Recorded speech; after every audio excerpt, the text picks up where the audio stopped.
അടുത്ത ദിവസം രാവിലെ മഹാരാജാസ് കോളേജിൽ അന്തരീക്ഷം വളരെ ശാന്തമായിരുന്നെങ്കിലും ഉള്ളിലൊരു ഭയം പുകയുന്നുണ്ടായിരുന്നു.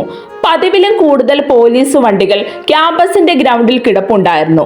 പതിവിന് വിപരീതമായി 3 അംഗ സംഘം ഇന്നും ഒന്നിച്ചാണ് കോളേജിലേക്ക് വന്നത്. 3 പേരുടെ മുഖത്ത് നല്ല ടെൻഷനുണ്ട്. ഇന്നിനി എന്തൊക്കെ ചുരുളറിയാത്ത സത്യങ്ങളാണ് പുറത്തു വരാൻ പോകുന്നതെന്നറിയില്ല. എന്റെ അനഘെ, നീ ഇനിയെങ്കിലും ആ ഫോണൊന്ന് ഓഫാക്കി വെക്ക്. മനുഷ്യൻ അല്ലെങ്കിൽ തന്നെ കയ്യും കാലും ഓടുന്നില്ല. എന്റെ ഉമ്മു, അങ്ങനെ പറഞ്ഞിട്ട് വല്ല കാര്യമുണ്ടോ? ഹോസ്പിറ്റലിലെ കാര്യം അറിഞ്ഞില്ലെങ്കിൽ ആകെ മൊത്തം പ്രശ്നമാണ്. രണ്ടും കൂടെ ഒന്ന് ചിലക്കാൻ നടക്കുന്നതിന് വല്ലതും തരണം അങ്ങോട്ട്. നോക്ക്, മുഴുവൻ പോലീസുകാരെ കോളേജിൽ. അതിന്റെ ഇടയ്ക്ക് നിന്റെയൊക്കെ വായി നിന്ന് എന്തെങ്കിലും വീണിട്ട് വേണം അതേ പിടിച്ച് അവറ്റുകൾക്കൊക്കെ കയറാൻ. മിലി കുറച്ച് കലിപ്പായപ്പോൾ അനഘയും ഉമ്മും പിന്നൊന്നും മിണ്ടിയില്ല. അവർ ഇരുവരും മിണ്ടാതെ അവൾക്കൊപ്പം മുന്നോട്ട് നടന്നു. അനഘ പിന്നെ അസൈൻമെന്റ് സബ്മിറ്റ് ചെയ്യാനുണ്ടെന്ന് പറഞ്ഞ് പതുക്കെ സ്റ്റാഫ് റൂമിലേക്ക് വലിഞ്ഞു. അവിടെ എന്തെങ്കിലും ചർച്ച നടക്കുന്നുണ്ടെങ്കിൽ അതുകൂടി അറിയാമല്ലോ. അതായിരുന്നു അതിന് പിന്നിലെ ലക്ഷ്യം. ഉമ്മുവും മിലിയും വരാന്തിൽ തന്നെ നിന്നു. പോലീസുകാരുടെ അന്വേഷണം, അവർ എങ്ങോട്ടാണ് പോകുന്നത്, അങ്ങനെ ചെറിയ ചെറിയ കാര്യങ്ങൾ പോലും രണ്ടുപേരുടെ കണ്ണുകൾ ശ്രദ്ധിക്കുന്നുണ്ടായിരുന്നു. അങ്ങനെ അതെല്ലാം നോക്കി നിൽക്കുമ്പോഴാണ് ഒരിരമ്പലോടെ ഇസഹാക്കിന്റെ ബൈക്ക് ആ കോളേജിന്റെ ഗ്രൗണ്ടിലേക്ക് കടന്നു വരുന്നത് അവർ കാണുന്നത്. ഓ പണ്ടാരക്കാല, ഇന്ന് രാവിലെ തന്നെ കെട്ടിയെടുത്തു. ഇന്നിനി ആരോടാണോ യുദ്ധത്തിന് പോകുന്നത്? എന്റെ കർത്താവേ! അവനെ മനസ്സിൽ ഒന്ന് സ്മരിച്ചുകൊണ്ട് അവന്റെ ഓരോ പ്രവൃത്തിയും സസൂക്ഷ്മം നിരീക്ഷിക്കുകയാണ് മിലി. ഇസഹാക്ക് തന്റെ ബൈക്കിൽ കോളേജ് ഗേറ്റ് കടന്ന് അകത്തേക്ക് വന്നു. അവന്റെ കണ്ണുകൾ നേരെ പോയത് പ്രിൻസിപ്പന്റെ ഓഫീസിന്റെ മുന്നിലേക്കാണ്. അവിടെ സൂര്യവംശിയുടെ ജീപ്പ് കിടപ്പുണ്ടായിരുന്നു. അതൊന്നും തന്നെ ബാധിക്കുന്ന കാര്യമല്ല എന്ന് തോന്നിപ്പിക്കുന്ന വിധത്തിലായിരുന്നു പിന്നീട് അങ്ങോട്ടുള്ള ഇസഹാക്കിന്റെ പെരുമാറ്റം. സ്റ്റാഫ് റൂമിലേക്ക് നടക്കുമ്പോഴാണ് വരാന്തയിൽ വെച്ച് ഇസഹാക്ക് മിലാന റാഹിലിനെ കാണുന്നത്. അവന്റെ മുഖത്ത് ഒരു ചിരി വിടർന്നു. തേടി നടന്നത് എന്തോ ഒന്ന് കണ്ണിൽ കുടുങ്ങിയത് പോലെ, ഒരു കൗശലക്കാരനെ പോലെ അവന്റെ നടത്തത്തിന്റെ ദിശ ഒന്ന് മാറ്റി. അവളും മറ്റൊരു കുട്ടിയും കൂടി വലിയൊരു ആലോചനയോടെ വരാന്തയിൽ നിൽക്കുന്നത് അവൻ ശ്രദ്ധിച്ചുകൊണ്ട് മുന്നോട്ട് നടന്നു. റാഹേലിന്റെ മുഖത്ത് ഇന്നലത്തെ സംഭവങ്ങളുടെ നടുക്കത്തിനേക്കാൾ ഉപരി വലിയൊരു പരിഭ്രമം നിഴലിച്ചു നിൽക്കുന്നത് ഇസഹാക്ക് ശ്രദ്ധിച്ചു. കൂടാതെ അവിടെ നിൽക്കുന്ന പെൺകുട്ടി. അവന്റെ മനസ്സിൽ പലതും തെളിഞ്ഞു. അവന്റെ ഉള്ളിലെ പോലീസുകാരന്റെ ബുദ്ധി അവിടെ പ്രവർത്തിച്ചു തുടങ്ങി. അവൾ ഇടയ്ക്കിടെ ചുറ്റും നോക്കുന്നുണ്ടായിരുന്നു. എടി ഉമ്മോ, ഇനി ഇവിടെ നിന്നാൽ പണിയാണ്. ആ കാലമാട നമ്മളെ തന്നെയാണ് നോക്കുന്നത്. എന്തോ അയാളുടെ നോട്ടം അത്ര പന്തിയല്ല. എന്റെ മിലി, അത് നമ്മൾ ഓരോന്ന് ഒളിച്ചു വെക്കുന്നത് കൊണ്ട് തോന്നുന്നതാണ്. നീ ചുമ്മാ നിൽക്കാൻ നോക്ക്. ഇപ്പൊ നീ വരാൻ നോക്ക്. അതും പറഞ്ഞ് അവളുടെ കൈയും പിടിച്ച് മിലി മുന്നോട്ട് നടന്നു.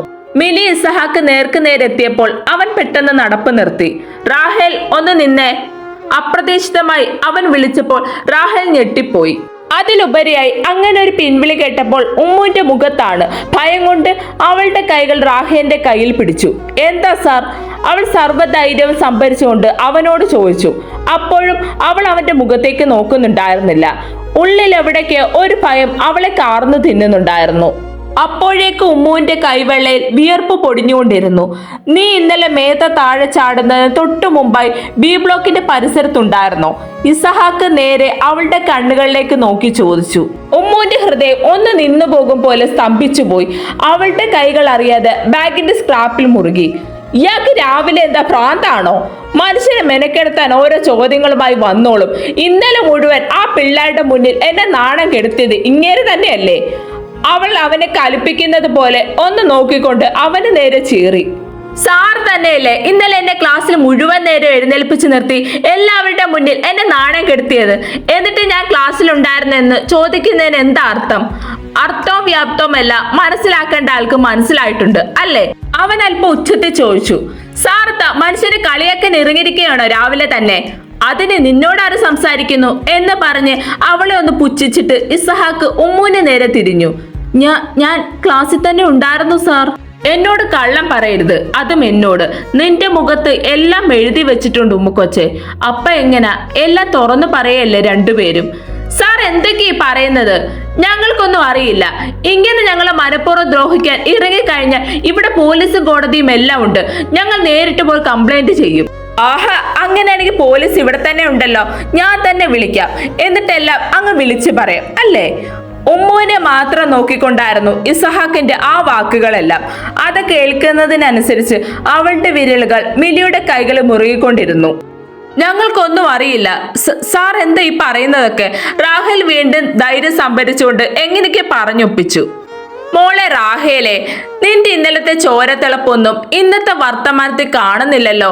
ആകെ ഒരു വശപശക്ക്. അത് പിന്നെ ഞാൻ ഇതിലെ കോംപ്ലാൻ കുടിക്കാൻ മറന്നായിരുന്നു സാറേ. തൽക്കാലം സാറ് വഴി മാറിക്കേ, ഞങ്ങൾക്ക് ക്ലാസ്സിലേക്ക് പോകണം.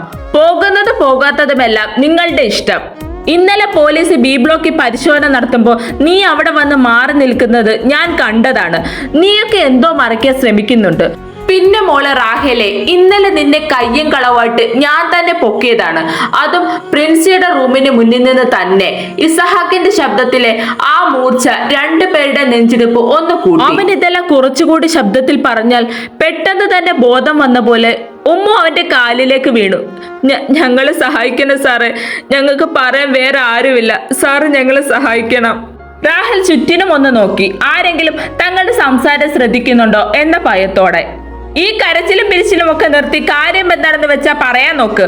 ഇസഹാക്ക് ഒട്ടും കൂസലില്ലാതെ പറഞ്ഞു. മനുഷ്യപ്പറ്റില്ലാത്ത കാട്ടാളൻ. അവനെ മനസ്സിൽ പ്രാഗിക്കൊണ്ട് അവൾ വേഗം തന്നെ ഉമ്മുവിനെ നിലത്ത് നിന്ന് പിടിച്ചെഴുന്നേൽപ്പിച്ചു. അപ്പോഴും അവൾ കരയുകയായിരുന്നു. മിലി ചുറ്റും നോക്കി. ആരും ശ്രദ്ധിക്കുന്നില്ലെന്ന് ഉറപ്പുവരുത്തിയ ശേഷം അവൾ ശബ്ദം താഴ്ത്തി പറഞ്ഞു, ഞങ്ങൾ അറിയാവുന്നതെല്ലാം പറയാം സാർ, ഇതൊന്നും ആരോടും പറയരുത്. അങ്ങനെ മര്യാദയ്ക്ക് വഴിക്ക് വഴി മോളെ, നിന്നെ കൊണ്ട് സത്യം പറയിച്ചിട്ട് ഇനി ബാക്കിയുള്ളൂ. ഇസഹാക്ക് മനസ്സിൽ പറഞ്ഞുകൊണ്ട് അവർക്കായി സമയം കൊടുത്തു. സാറേ, ഇന്നലെ സംഭവം നടക്കുന്നതിന് അല്പം മുമ്പ് ഞങ്ങളുടെ ഫ്രണ്ട് നിഹാൻ, അതായത് നിഹാൻ ഇവളുടെ ഇക്കയാണ് സാർ, മിലി തുടർന്നു. ശരി നിഹാൻ, അവൻ എന്താ പ്രശ്നം? നിങ്ങൾ പറയാൻ വന്നത് പറയാൻ നോക്ക്. അത് സാർ, ഇന്നലെ അവർ ബി ബ്ലോക്കിന്റെ അവിടെ ഉണ്ടായിരുന്നു. അവൻ മേധയുമായി സംസാരിക്കുന്നത് ഇവൾ ദൂരെ നിന്ന് കണ്ടതുമാണ്. രണ്ടുപേരും തമ്മിൽ എന്തോ വലിയ തർക്കം നടന്നിട്ടുണ്ടായിരുന്നു. നിഹാൻ ഭയങ്കര ദേഷ്യത്തിലായിരുന്നു ആ സമയം. മിലി അത് പറഞ്ഞു നിർത്തിയപ്പോൾ സത്യമാണോ എന്നർത്ഥത്തിൽ ഇസഹാക്ക് ഉമ്മുവിനെ ഒന്ന് നോക്കി. അവൾ അതേ എന്ന പോലെ തല ചലിപ്പിച്ചു. എന്നിട്ട് നിഹാൻ അവൻ എവിടെ? ഇസഹാക്ക് അത് ചോദിക്കുമ്പോഴേക്കും അവന്റെ മനസ്സിലേക്ക് ഇന്നലെ പകൽ നടന്ന സംഭവങ്ങളെല്ലാം ഒരു തിരശ്ശീലയിൽ എന്ന പോലെ ഓടി മാഞ്ഞു. ഇന്നലെ രാവിലെ നടന്ന SFIക്കാരുടെ അടിക്ക് മുമ്പിൽ ഉണ്ടായിരുന്നു അവൻ. വെളുത്ത് ജിമ്മിലൊക്കെ പോയി അത്യാവശ്യം ബോഡി ബിൽഡ് ചെയ്ത ഒരു ചെറുക്കൻ. അവന്റെ ആ കണ്ണുകളിൽ തെളിഞ്ഞുകൊണ്ടിരുന്ന അഗ്നി, അത് ഇതുപോലൊരു പെൺകുട്ടിയെ കൊല്ലാനുള്ളതായിരുന്നോ? സത്യമായിട്ട് സാറേ, എന്റെ ഇക്കാക്ക് അങ്ങനെയൊന്നും ചെയ്യില്ല. ഇത് വേറെ എന്തോ പറ്റിയതാ, അല്ലാതെ എന്റെ ഇക്കാക്ക് ഒരിക്കലും മേധയെ. അതെ സാറേ, നിഹാൻ ഒരിക്കലും അങ്ങനെയൊന്നും ചെയ്യാൻ കഴിയില്ല. അത് മാത്രമല്ല, മേധയെന്ന് വെച്ച് കഴിഞ്ഞാൽ അവന് പ്രാണനാണ്. അവന്റെ പ്രാണനോ പിണ്ണാക്കോ എന്തുമാകട്ടെ, ഞാൻ അതല്ലല്ലോ ചോദിച്ചത്. അവൻ ഇപ്പോൾ എവിടെ? ഇസഹാക്കിന്റെ ശബ്ദത്തിൽ ഗൗരവം നിറഞ്ഞു നിന്നു. അത് പിന്നെ സാറേ, നിങ്ങൾ മര്യാദയ്ക്ക് പറയുന്നോ അതോ ഞാൻ? ഉമ്മുവിന്റെ അപ്പോഴത്തെയുള്ള ഭാവം എല്ലാം തകർന്ന പോലെയായിരുന്നു. ഇനിയൊന്ന് പിടിച്ചു നിൽക്കാൻ അവൾക്കാവില്ല. അത് ഇന്നലെ മേധയുടെ കാര്യം അറിഞ്ഞത് പിന്നെ ഇക്കാക്കനെ ഞാൻ കണ്ടിട്ടില്ല സാറേ. ഇന്നലെ രാത്രി വീട്ടിലേക്ക് വന്നിട്ടില്ല. തന്റെ അച്ഛന്റെ നമ്പർ എടുക്ക്, ഞാൻ തന്നെ വിളിച്ച് കാര്യങ്ങളെല്ലാം അന്വേഷിച്ചോളാം. അയ്യോ സാറ്, ചതിക്കല്ലേ, വീട്ടിൽ ഇതൊന്നും അറിയില്ല. കോളേജിൽ ഒരു പെൺകുട്ടിക്ക് ഇങ്ങനൊരു അപകടം നടന്നു എന്ന് മാത്രമേ അവർക്ക് അറിയത്തുള്ളൂ, അല്ലാതെ. എന്നാൽ അവരും കൂടി അറിയട്ടെ മക്കളുടെയൊക്കെ സ്വഭാവ മഹിമ. പഠിക്കാൻ എന്നതിന്റെ പേര് നീയൊക്കെ കോളേജിൽ വരുന്നത് പഠിക്കാനല്ലല്ലോ, അങ്ങനെ വരുന്ന കുട്ടികളുടെ ജീവൻ എടുക്കാനല്ലേ. അയ്യോ സാറ്, സത്യമാ ഞാൻ പറയുന്നത്. എൻ്റെ ഇക്കാക്ക് അങ്ങനൊന്നും ചെയ്യത്തില്ല. അവർ തമ്മിൽ കഴിഞ്ഞ 2 വർഷമായി പ്രണയത്തിലാണ്. അങ്ങനെയുള്ളപ്പോൾ എൻ്റെ ഇക്കാക്ക് ഒരിക്കലും അവളെ വേദനിപ്പിക്കാൻ ഒന്നും ചെയ്യത്തില്ല സാറേ. ഇത് വേറെ ആരോ ആണ്. എനിക്ക് നിങ്ങളുടെ കഥയും കഥാപ്രസംഗം ഒന്നും കേൾക്കാൻ താല്പര്യമില്ല. അത് തന്നെയല്ല, കുട്ടികളൊക്കെ ശ്രദ്ധിച്ചു തുടങ്ങിയിട്ടുണ്ട്. മര്യാദയ്ക്ക് ഇപ്പോൾ ഉള്ളത് പറയുകയാണെങ്കിൽ അവനെ രക്ഷിക്കാനുള്ളത് ഞാൻ നോക്കും. അല്ലെങ്കിൽ അത് പിന്നെ ഇക്കാക്ക ഇന്നലെ രാത്രി വിളിച്ചപ്പോ പറഞ്ഞത് ഏതൊരു കൂട്ടാന്റെ അടുത്താണെന്നാ. വേറൊന്നും എനിക്കറിയില്ല സാറേ. മോളെ റാഹേലെ, ഇന്നലത്തെ ചുരുക്കും പുച്ഛവും ഒന്നും കാണുന്നില്ലല്ലോ. എന്താ നിന്റെ നാക്കങ്ങ് ഇറങ്ങിപ്പോയോ? സാറിന് എന്താ വേണ്ടത്? ഞങ്ങൾക്കറിയാന്നെല്ലാം പറഞ്ഞില്ലേ, പിന്നെന്തിനാ വെറുതെ നിന്ന് ചൊറിയുന്നത്? അവൾക്കും ദേഷ്യം വന്നു തുടങ്ങിയിരുന്നു. കള്ളത്തരം മുഴുവൻ കാണിക്കാൻ വേണം, എന്റെ സഹായവും വേണം. എന്നിട്ട് നിന്റെയൊക്കെ നാക്കിനൊരു കുറവില്ലല്ലോ. നിങ്ങൾക്ക് ശരിക്കും എന്താ പ്രശ്നം? കുറച്ച് മിണ്ടാൻ നിന്നപ്പോൾ നാക്കിറങ്ങിപ്പോയി എന്നായിരുന്നു. എന്തെങ്കിലും ചോദിച്ചാൽ നാക്ക് കൂടുതലും. ചെലക്കരുത് എന്റെ മുന്നിൽ നിന്നിങ്ങനെ. ചെലച്ചാലുണ്ടല്ലോ നിന്റെ വായി പല്ല് കാണില്ല. തന്നെ ഉണ്ടല്ലോ. അവൾ എന്തോ പറയാനായി വന്നതും ഉമ്മു അവളുടെ കയ്യിൽ പിടിച്ച് തടഞ്ഞു. ഒന്നും പറയരുത്, നമ്മുടെ ഇക്കാക്കയുടെ ജീവനും ജീവിതവും അവന്റെ കയ്യിലാണ്. നിഹാനെ പോലീസിൽ നിന്ന് സൂര്യവംശിയിൽ നിന്ന് രക്ഷിക്കാൻ ഉമ്മു പരമാവധി ശ്രമിക്കുകയാണെന്ന് ഇസഹാക്കിന് മനസ്സിലായി. അവൾ തന്റെ സഹോദരനെ അത്രമേൽ വിശ്വസിക്കുന്നുണ്ട്, ഒപ്പം അവനെ ഓർത്ത് ഭയക്കുന്നുമുണ്ട്. സൂര്യവംശിക്ക് ലഭിക്കാത്ത ഏറ്റവും വലിയ വഴിത്തിരിവാണ് റാഹേലിലൂടെ തനിക്ക് കിട്ടിയിരിക്കുന്നത് എന്ന് ഇസഹാക്ക് തിരിച്ചറിഞ്ഞു.